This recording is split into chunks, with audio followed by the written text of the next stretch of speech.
Good morning, dear students. I am Dr. Indermal Goyal. Today we will discuss about accounting treatment of joint life policy on life of all partners of the firm. Purchase of joint life policy is one of the important aspects related to a partnership firm, which is particularly important in case of retirement and death of a partner.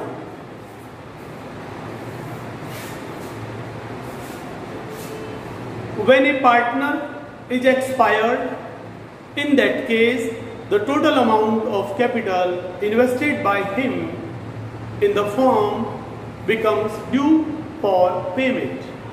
If it is paid out of the financial resources of the firm, then it will adversely affect the liquidity of the firm. That is why most of the partnership firm purchase life insurance policy on life of the partners, and particularly joint life policy. What is joint life policy? When a single life insurance policy is purchased on life of all the partners of the firm, then it is called as joint life policy. Joint life insurance policy, and we will use the word JLP. Joint life insurance policy means JLP. It is the abbreviation of joint life insurance policy that we will use in our today's video lecture. How we can purchase a joint life policy? It is totally an agreement between all the partners of the firm and insurance company. Joint life policy is purchased for a particular sum insured, and that sum insured will be equal to capital contributed by the partners, so that in the event of the death of any one of the partner, his capital can be returned to the legal representative of the deceased partner without affecting the liquidity of the firm. What do you mean by surrender value of a joint life policy? Surrender value refers to that amount which can be realized from the insurance company on premature termination of a joint life policy. The surrender value of JLP tends to increase from year to year on payment of annual premium. You know, in case of life insurance, policy is purchased for a particular sum insured, say 3 lakh or 5 lakh, and the premium is a very small amount which is paid every year, and it may be treated as expenses of the business. Premium is paid out of the profit of the firm on joint life policy of the partner. What is the basic feature of joint life policy?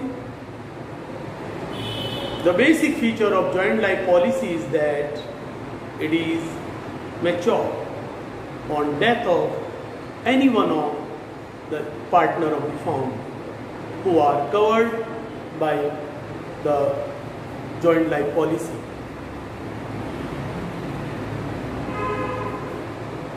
On death of a partner, the amount of JLP is received, and the amount so received is applied for payment to the legal representative of deceased partner. There are 3 alternative accounting treatment of premium on JLP out of the profit of the firm. The first one is premium is treated as expenses of business. The second one is premium on JLP is treated as investment. And the third method is when premium on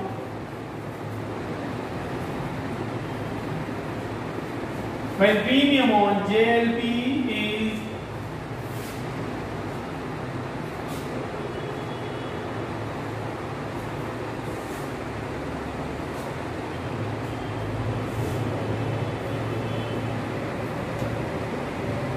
is paid by firm and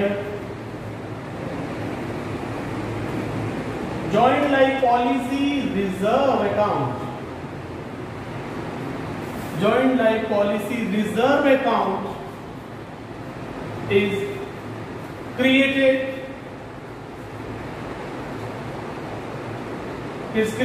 and maintained.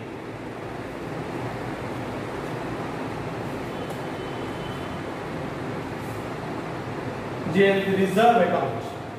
So these are the three alternative methods of treatment of the premium paid on joint life policy.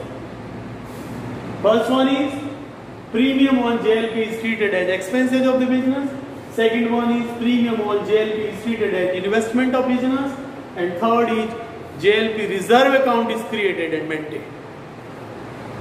What is the difference in these three methods regarding treatment of premium on JLP? When premium on JLP paid by the firm is treated as expenses of the business, in that case, it will be charged from profit and loss account every year, and there will be two accounting treatment. The first one is, first entry regarding payment of premium will be joint life policy premium account debit to bank account, being premium paid on JLP. And second entry will be at the end of the year for transfer of the JLP premium to P&L account, and the accounting entry will be profit and loss account debit to JLP premium account. The word premium is to be used when premium on JLP is treated as expenses of the business. These two entries will be passed every year throughout the lifespan of the insurance policy. The lifespan of the policy may be 20 year, 25 year or 30 year. It is a matter of agreement between the partnership firm and the insurance company. Lifespan of policy जितना ज़्यादा होगा, amount of premium उतनी कम होगी. और जब premium को business का expenditure माना जाता है, और अगर हमने पॉलिसी 20 साल के लिए खरीदी है और 5वें या 6ठे साल में मान लीजिए किसी पार्टनर की डेथ हो जाती है, तो just after death of any one of the partner the policy will be matured and the sum insured will be realised, और हम उसकी एंट्री करेंगे bank account debit to joint life policy account. और इसके अगेंस्ट में हम दो entry भी कर सकते हैं. ऑन डेथ ऑफ पार्टनर पहले पॉलिसी का मैच्योर्ड होने पर हम ड्यू करने की एंट्री कर सकते हैं, और फिर उसका अमाउंट है वो मिलने की एंट्री कर सकते हैं. तो हमें एक एंट्री करनी है, वो है क्या, bank account debit to joint life policy, ये रुपए मिलने की, और उसके बाद में नेक्स्ट एंट्री होगी वो जो अमाउंट ऑफ सम इंश्योर्ड है उसको डिस्ट्रीब्यूट करेंगे among the partner in their P&L ratio, and the entry will be joint life policy account debit to A's capital to B's capital to C's capital, or you can say joint life policy account debit to all partners capital account in their P&L ratio, और सम insured पूरा बांटा जाएगा. Entry होगी और narration होगा being sum insured distributed among the partners. अब उसके बाद जब ये हमारा अकाउंटिंग ट्रीटमेंट हो, तो फिर दूसरा मेथड प्रीमियम को इन्वेस्टमेंट मानने का जरूरत क्यों पड़ी? क्योंकि फर्स्ट मेथड जो है इसका सबसे बड़ा एक ड्रॉबैक है. When the premium on JLP is treated as expenses of the business, in that case, the concept of surrender value of the policy is not taken into account. क्योंकि जब हम हर साल जब प्रीमियम पे करते हैं तो हमारी पॉलिसी का कुछ सरेंडर वैल्यू होता है. अगर हम पॉलिसी को बीच में ही बंद करना चाहें तो हमें कितना रुपया मिल सकता है, वो इंश्योरेंस कंपनी डिक्लेयर करती है year to year on payment of our annual premium and it is always increasing from year to year on payment of our annual premium. तो इस फर्स्ट मेथड का एक सबसे बड़ा ड्रॉबैक है कि जो सरेंडर वैल्यू होती है हमारी जेएलपी की एवरी ईयर के एंड में जो हमें इंश्योरेंस कंपनी डिक्लेयर करती है हम उसको कंसीडर ही नहीं करते, जबकि वो सरेंडर वैल्यू हमारे लिए एक एसेट्स के समान है। क्योंकि हमने अगर मान लो प्रीमियम पेड किया तो उसके बदले में वापस कुछ मिल भी सकता है from insurance company if we want to terminate and discontinue our joint life policy, तो that is not considered in the first method. That is why to overcome this drawback the second method was developed for treatment of the accounting treatment of the premium on JLP, and that is premium is treated as investment. When joint life policy premium is treated as an investment, then there will be two entries which will be passed every year, and in that case our accounting entry will be joint life policy account debit to bank being premium paid on joint life policy। और उसके बाद second entry at end of the year होगी और वो होगी P&L account debit to joint life policy account. यहां हमें देखिए जब हम सेकेंड मेथड कर रहे हैं तो जब हमारा प्रीमियम का पेमेंट की एंट्री है वो हम कर रहे हैं joint life policy account debit to bank, न कि joint life policy premium account debit. Why? Because joint life policy is now our assets. It will have some surrender value, and that surrender value is like our assets. So investment is assets, and that surrender value will appear in asset side of the balance sheet at the end of the year, and the surrender value will be increasing from year to year. It will be given to you in the question. So there will be two entries every year. First entry for payment of the premium, and that will be joint life policy account debit to bank, and the second entry will be profit and loss account debit to joint life policy account. अब जो second entry है ना वो हमारे amount उसका कैसे निकालेंगे? Bye access of premium paid over surrender value. आपने सरेंडर वैल्यू से जितना ज्यादा प्रीमियम पेड किया है उतना रुपया ही हम P&L से चार्ज करेंगे। इसको हम एक एग्जांपल से समझते हैं। You see the example, A, B and C are partner in the firm in the ratio of 5:3:2. You note down this example. 3 partner are there. The ratio is 5:3:2. Sum insured मतलब कुल बीमित धन, कुल बीमा कराया है वो फर्म ने 3 लाख रुपए का कराया है और उसका एनुअल इंश्योरेंस प्रीमियम 12,000 रुपए, मतलब फर्म को every year 12,000 joint life policy का प्रीमियम के रूप में पेमेंट करना पड़ेगा। और सपोज ये पॉलिसी है 20 ईयर की, तो लाइफ स्पैन आप लिख सकते हैं life span of policy suppose 20 year. Firm ने सभी साझेदारों के लाइफ पे 20 साल का इंश्योरेंस कराया तो 20 ईयर लाइफ स्पैन हो जाएगा। 3 लाख सम इंश्योर्ड है और एनुअल प्रीमियम 12,000। और उसके बाद क्वेश्चन का ही पार्ट है हमारा सरेंडर वैल्यू, समर्पण मूल्य क्या होगा। फर्स्ट ईयर के एंड में अगर आप पॉलिसी को डिसकंटिन्यू करो तो सरेंडर वैल्यू नील है। अगर आप सेकंड ईयर के बाद में अगर पॉलिसी को आप सरेंडर करो तो आप देखिए आपने पेमेंट तो 12,000 रुपए करना है एवरी ईयर, लेकिन सेकंड ईयर के एंड में आपको बीमा कंपनी 12,000 में से 4,000 रुपए ही वापस देने के लिए तैयार है। फर्स्ट ईयर में सरेंडर वैल्यू नील थी तो पूरा ही आपका लॉस है। अगर आपने पहले ही साल के एंड में पॉलिसी बंद कराना चाहते हैं तो आपने जो प्रीमियम पे किया 12,000 रुपए वो बिल्कुल उसका कुछ रुपया नहीं मिलेगा, it will be totally loss. तो सेकंड ईयर में हमें 4,000 रुपए वापस मिल सकते हैं। तो what is excess of premium over surrender value? तो एक्सेस ऑफ प्रीमियम जैसे 12,000 रुपए हमने प्रीमियम पेड किया और 4,000 रुपए वापस मिल सकता है, तो एक्सेस ऑफ प्रीमियम इज ₹8,000। वो हमारा एक्चुअल लॉस माना जाएगा। पहले साल में पूरे 12,000 रुपए, दूसरे साल में 8,000 रुपए का लॉस, तीसरे साल में, चौथे साल में, पांचवें साल में ये लॉस कैसे निकलेगा? इसको हम एक टेबल बनाकर एडवांस में पहले कैलकुलेट कर लेते हैं।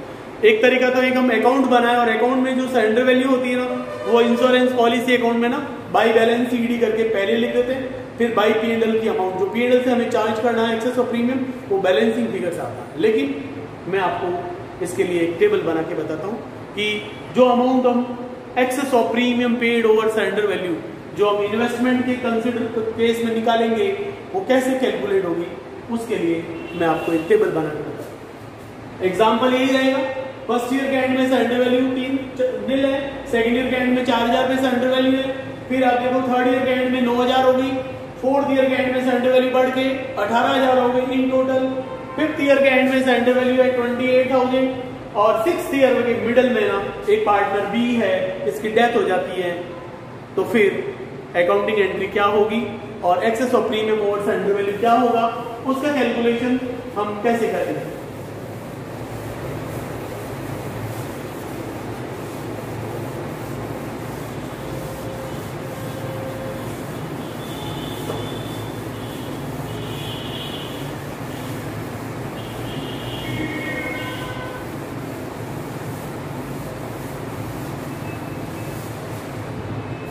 एक टेबल बनाएंगे with the help of these information, तो इसे अपन एनालिटिकल टेबल बोल सकते हैं। और उसके कॉलम होंगे, जैसे पहला कॉलम हो गया ईयर, फिर वाई ईयर, फिर amount of premium, amount of premium है ना फिक्स है हमारा, रुपीज 12,000 रहेगा एवरी ईयर। फिर सरेंडर वैल्यू,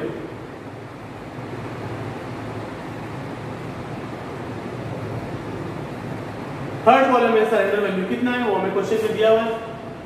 फोर्थ कॉलम हो जाएगा marginal increase in surrender value, marginal increase in surrender value and P&L से चार्ज की जाने वाली राशि। तो ये 5 कॉलम हो गए। ईयर हमने first year, second year, third year ऐसे लिखा है, तो first year, second year, third year, fourth year and fifth year. Sixth year का एंड हुआ ही नहीं, because in the middle of sixth year B is expired. Now write premium. So premium will remain fixed. In this case it is 12,000 for every year. So premium is 12,000, 12,000, 12,000, 12,000 and 12,000. Sixth year में death हुई, इसलिए table हम fifth year तक बनाएंगे। और ये जो information हमें सारी क्वेश्चन में दे रखी होगी, कितना साल हुआ और सरेंडर वैल्यू क्या है, सम इंश्योर्ड क्या है, पीरियड ऑफ इंश्योरेंस क्या है, एनुअल प्रीमियम क्या है, ये सब दिया हुआ है। तो आप देखिए, अब मैं थर्ड कॉलम में लिखूंगा सरेंडर वैल्यू। फर्स्ट ईयर में सरेंडर वैल्यू है नील, सेकेंड ईयर में इट इज रुपीज 4,000, 9,000, 18,000, 28,000। तो these are the part of question. पहला कॉलम है ईयर, दूसरा अमाउंट ऑफ प्रीमियम, तीसरा सरेंडर वैल्यू, और चौथा कॉलम है मार्जिनल इंक्रीज।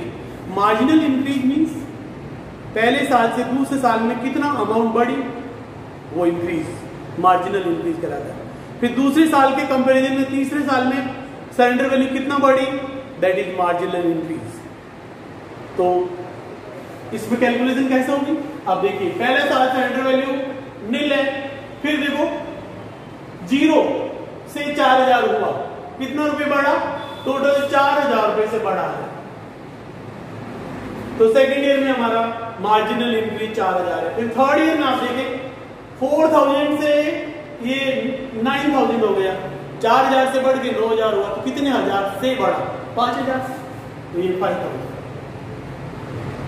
फिर आप देखिए 9,000 से बढ़ के 18,000 हो गया। थर्ड ईयर के एंड में सरेंडर वैल्यू थी 9,000, फोर्थ ईयर के एंड में 18,000 and it is increase by 18 minus 9, that is 9,000। Fifth year के एंड में सरेंडर वैल्यू 28 हो गई, क्योंकि आपने फिर 12,000 पे चुकाए थे 5वें साल में। तो आप देखो जैसे जैसे आप प्रीमियम पे करते जा रहे हैं, सरेंडर वैल्यू बढ़ती जा रही है। 4 से बढ़ के 9 हुई, 9 से 18, 18 से 28, और मार्जिनल इंक्रीज का कॉलम देखिए, पहला 0, फिर 0 से 4 हुआ तो 4, 4 से 9 हुआ तो 5,000 बढ़ा, 9 से 18 हुआ तो 9,000 बढ़ा, और 18 से 28,000 हुए तो it is increase by rupees 10,000. 28,000 minus 18,000. So it is increased by 10,000. So in case the premium paid on JLP is treated as investment, in that case the second entry will be profit and loss account debit to joint life policy account, और उसमें amount कौन सी आएगी? Excess of premium paid over surrender value, उसका calculation ये है. This will be the amount. कितना होगा? Excess of premium over surrender value. तो देखो आप, एक कॉलम नंबर है 1 2 3, it's column number 3, it's 4 and this is the fifth column. Fifth column है ना, वो अमाउंट होगी excess of premium paid over surrender value. So how it will be calculated? Column number 5 excess of premium over surrender value. तो आप है ना, ये column number 2 minus column number 4. 12,000 पे पेड किया, आपको फर्स्ट ईयर के एंड में मार्जिनल वैल्यू 0 है, तो पूरा लॉस होगा आपका 12,000 रुपए. फिर आपने 12,000 पे पेड किया, 4,000 मिल सकता है, तो आपका लॉस होगा 8,000 रुपए. तो column number 5 will be equal to column number 2 minus 4. Right, ये कॉलम नंबर 5 है, उसकी amount excess of premium paid over surrender value है, उसको निकालने के लिए कॉलम नंबर 2 माइनस 4, ये 2 है, उसमें से 4 का अमाउंट घटाना है. तो थर्ड ईयर में again you paid ₹5,000 and marginal increase is 5,000. So 12 minus 5 is equal to 7,000. फिर 12 minus 9 is equal to 3,000 and 12 minus 10 is equal to 2,000. So this will be amount of the second entry when the premium on JLP is treated as investment. और यही amount जब third method हम apply करेंगे when JLP reserve account is created and maintain, तो फिर यही amount JLP reserve के लिए भी आएगा.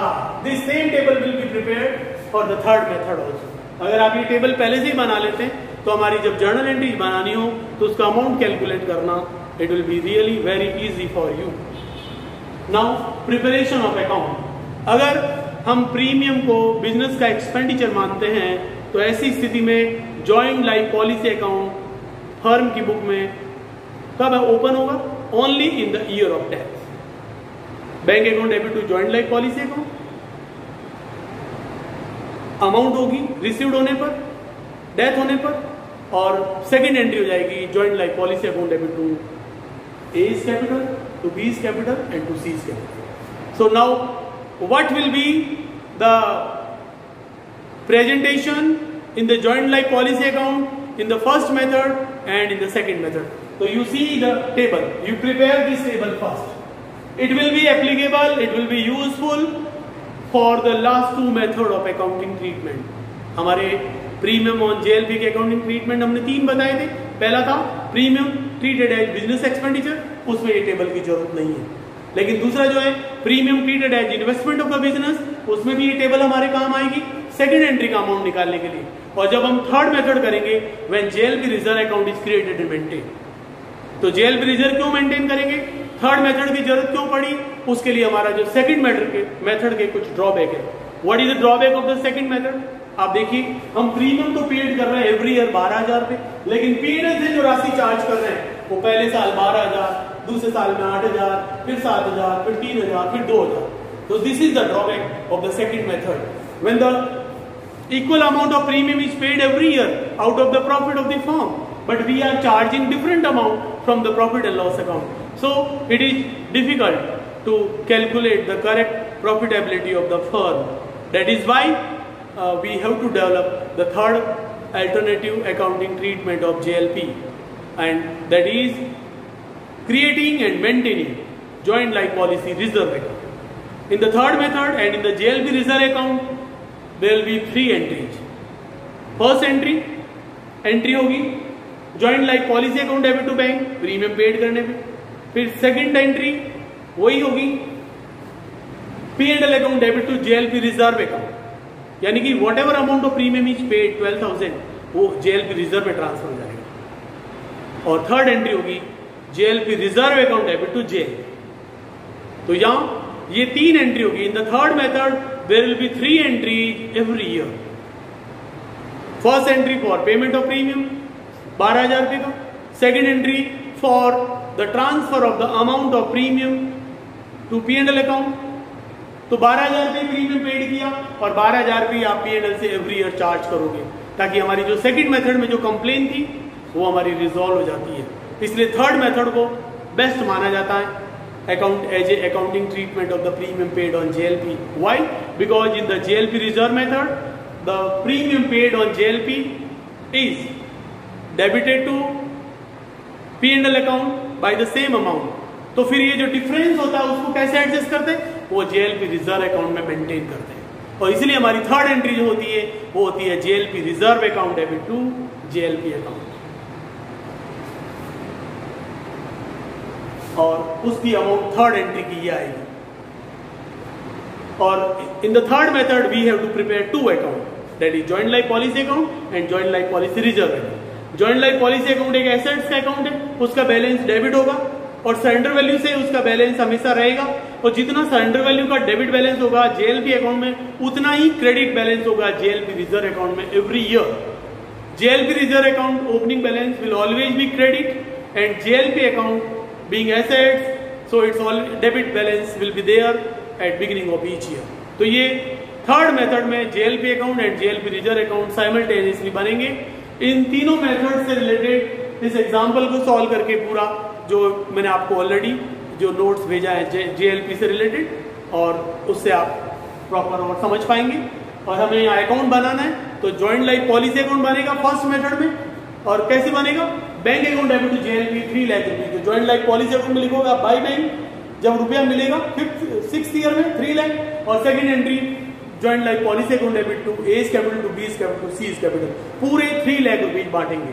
लेकिन जब हम सेकंड मेथड करेंगे जिसमें JLP को प्रीमियम को इन्वेस्टमेंट माना जाएगा, तब हमारा JLP अकाउंट एवरी ईयर बनेगा और JLP का जो डेबिट बैलेंस है वो एसेट साइड में दिखाया जाएगा और उसमें पार्टनर में बैलेंस ऑफ JLP अमाउंट बांटा जाएगा। जैसे मान लीजिए 6th ईयर के बिगिनिंग में हमारी JLP का बैलेंस होगा टू बैलेंस DD 28,000 रुपये, और उसमें जो है 12,000 रुपये का करंट ईयर का प्रीमियम पेड करेंगे, तो 28,000 प्लस 12,000 40,000 हो जाएगा JLP अकाउंट के डेबिट में। और फिर जब रुपया मिलेगा डेथ होने पर bank to JLP 3 lakh rupees होगा, तो फिर अपन डिस्ट्रीब्यूट क्या करेंगे? Balance of JLP। What will be balance? 3 lakh sum insured minus 28,000, तो जो opening balance of surrender value है, प्लस इसमें 12,000 रुपये जो 6th ईयर का प्रीमियम हमने पेड कर दिया बिगिनिंग ऑफ द ईयर। तो इस तरह से 3,60,000 will be divided among the partners in their P&L ratio, that is 5:3:2, right. और जो थर्ड मेथड है, when premium on JLP is treated and JLP reserve account is also maintain, तो उसमें फिर हम JLP अकाउंट और JLP रिजर्व अकाउंट दोनों बनाएंगे और दोनों साथ साथ बनेंगे। और उसमें क्या होगा? And of the year 5th year 6th year के एंड में जब किसी पार्टनर की डेथ हो जाती है, जैसे यहाँ B की डेथ होती है, तब फिर क्या होगा? पहली एंट्री प्रीमियम को पेमेंट करने की होगी, और दूसरी एंट्री जो हमारा पॉलिसी अमाउंट मिलेगा उसकी होगी, तीसरी एंट्री थर्ड एंट्री क्या होगी? जो JLP रिजर्व अकाउंट है उसको JLP में ट्रांसफर कर देंगे, क्योंकि JLP reserve account is created and maintained on behalf of the JLP account. When the JLP is matured, JLP reserve account will no longer be required, so it will be closed by transferring to JLP account, and the entry will be joint life policy reserve account debit to joint life policy account। तो joint life policy में क्या आएगा? by JLP reserve। तो एक तरफ debit में joint life policy account में होगा टू बैलेंस BD 28,000, और दूसरी तरफ इधर आ जाएगा बाई JLP रिजर्व अकाउंट 28,000। फिर आपने जो प्रीमियम पेड किया उसकी एंट्री है joint life policy account debit to bank, और उसके बाद में जो आएगा by bank account debit to JLP, और उसके बाद में जो बैलेंस ऑफ JLP होगा that will be distributed among the partners. The same example I will send you through PDF, and we have discussed the logic regarding these three methods and what are the difference in these three methods. So I'm sure that you will be able to understand the alternative accounting treatment of the premium on JLP and if you have any doubt, you can call me. You watch the video and you can share it and you please like it, and the same will be available in the YouTube channel by my name, Dr. Indermal Goyal. You can search all the video prepared by me related to accounts on YouTube by searching my name, Dr. Indermal Goyal, and you will find videos related to class 11 and 12. 11th का भी जो journal और laser से related video है वो मैं upload कर रहा हूँ, तो it will be helpful to the student of class 11. और आपको भी कोई डाउट है अगर जर्नल और लेजर में, तो you can refer it, and you know, journal and ledger are the backbone of accounting. The basic concept of accounting are journal and ledger. If these journal and ledger are clear, then only you can understand accounting in better way. So I hope that you will watch and you will share it, you will like it. Thank you very much. God bless you.